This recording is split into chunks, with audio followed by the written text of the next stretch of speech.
নমস্কার বন্ধুরা, আমাদের চ্যানেলে স্বাগতম। ডিএনএ একটি গুরুত্বপূর্ণ আপডেট। তো বন্ধুরা, এই মুহূর্তে সবথেকে গুরুত্বপূর্ণ আপডেট হচ্ছে পোয়া ১২ রাজ্য সরকারি কর্মীদের ফের বাড়ছে ডিএ। এবার কত পার্সেন্ট ডিএ বাড়ছে, সেই ডিএ সংক্রান্ত আপডেটটি নিয়ে আমরা স্টেপ বাই স্টেপ আলোচনা করব। তো অবশ্যই আপনারা ভিডিওটি স্কিপ না করে অবশ্যই পুরোটা দেখবেন।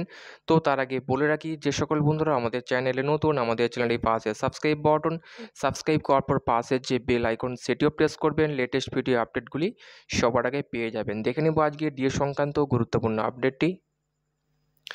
কেন্দ্রীয় সরকারি কর্মী মানেই যেন তাদের কপাল সোনায় মোড়া। লোকসভা নির্বাচনের দিন ঘোষণার আগেই প্রধানমন্ত্রী নরেন্দ্র মোদী কেন্দ্রীয় সরকারি কর্মীদের ডিএ বা মহার্ঘ ভাতা বাড়িয়ে বিরাট উপহার দিয়েছেন।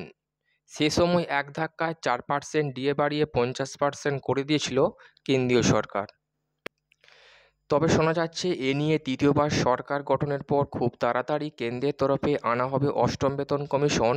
অন্যদিকেও পিছিয়ে নেয় পশ্চিমবঙ্গের মুখ্যমন্ত্রী মমতা বন্দ্যোপাধ্যায়ও। চলতি বছরে লোকসভা নির্বাচনের দিন ঘোষণা হওয়ার পরেই রাজ্য সরকারি কর্মীদের জন্য ডিএ বা মহার্ঘ ভাতা বাড়িয়েছিলেন তিনি।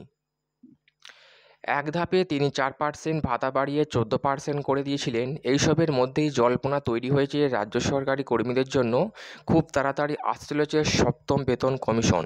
তো বন্ধুরা, আমরা সকলে জানি পশ্চিমবঙ্গ সরকারি কর্মীরা এই মুহূর্তে ষষ্ঠ বেতন কমিশনের আওতায় এই যে 4% ডিএ বাড়িয়ে 14% ডিএ পাচ্ছেন। তো এটা ষষ্ঠ বেতন কমিশনের আওতায় ডিএ পাচ্ছেন।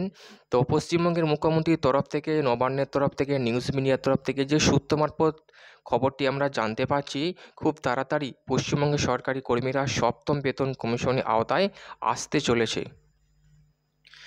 যেখানে আমরা বারংবার দেখেছি পশ্চিমবঙ্গের সরকারি কর্মীরা কেন্দ্রীয় ভারে ডিএর দাবিতে এখনও পর্যন্ত 1 বছরের বেশি সময় ধরে আন্দোলন চালিয়ে যাচ্ছেন শহীদ মিনার চত্বরে। রাজ্য সরকার তাদের হটানোর জন্য নানারকম পন্থা অবলম্বন করলেও সমস্ত পন্থা অবশেষে জল ঢেলে দিয়েছেন পশ্চিমবঙ্গের সরকারি কর্মীরা। যেখানে কলকাতা হাইকোর্টের রায় ছিল 3 মাসের মধ্যে ডিএ মিটিয়ে দিতে হবে, সেই রায়কে ভয় পেয়েই চ্যালেঞ্জ করে সুপ্রিম কোর্টে যায় রাজ্য সরকার, এবং যে ডিএ মামলা শুনানি করতে ভয় পাচ্ছেন হাইকোর্ট দিনের পর দিন পিছিয়ে যাচ্ছে, এমনটাই মনে করছে বিশেষজ্ঞ মহল। এবং বিশেষজ্ঞ মহল মনে করছে রাজ্যের মদতেই নাকি শুনানি হচ্ছে না। আইনজীবীরা এমনটাই মন্তব্য করেছেন। যেখানে ডিএ মামলা শুনানি করলে রাজ্যের কোষাগারে প্রচুর পরিমাণে চাপ পড়বে এবং প্রচুর পরিমাণে অর্থ যেতে পারে ডিএর জন্য। সেই জন্যই ডিএ শুনানি দিনের পর দিন পিছিয়ে নিয়ে যাওয়া হচ্ছে, কোনো শুনানি হচ্ছে না। কিন্তু এতেও ধৈর্য ধরেছেন পশ্চিমবঙ্গের সরকারি কর্মীরা। তাদের বক্তব্য, যতদিন না পর্যন্ত কেন্দ্রীয় হারে ডিএ ঘোষণা পাবে পশ্চিমবঙ্গের সরকারি কর্মীরা, তাদের আন্দোলন চলবে, এমনটাই দাবি করেছেন। এইসবের মধ্যেই বিরাট সুখবর রাজ্যের তরফ থেকে দেওয়া হলো। লোকসভা ভোট মিটে গেছে, তৃণমূল সরকার ক্ষমতায় এসছে, মুখ্যমন্ত্রী মমতা বন্দ্যোপাধ্যায়ের সরকার পুনরায় লোকসভা ভোটে জিতে ক্ষমতায় এসছে। তো লোকসভা ভোট মিটতেই সরকারি কর্মীদের ক্ষোভকে প্রশমিত করার জন্য এই মুহূর্তে 14% হারে পশ্চিমবঙ্গের সরকারি কর্মীরা ষষ্ঠ বেতন কমিশনের আওতায় ডিএ পাচ্ছেন, এবং সেই ষষ্ঠ বেতন কমিশন থেকে সপ্তম বেতন কমিশনে আনতে চলেছে পশ্চিমবঙ্গের সরকারি কর্মীদের ডিএকে। তো বন্ধুরা, এই গুরুত্বপূর্ণ আপডেটটি দেওয়ার ছিল। কেমন লাগলো কমেন্ট করবেন, লাইক করতে ভুলবেন না।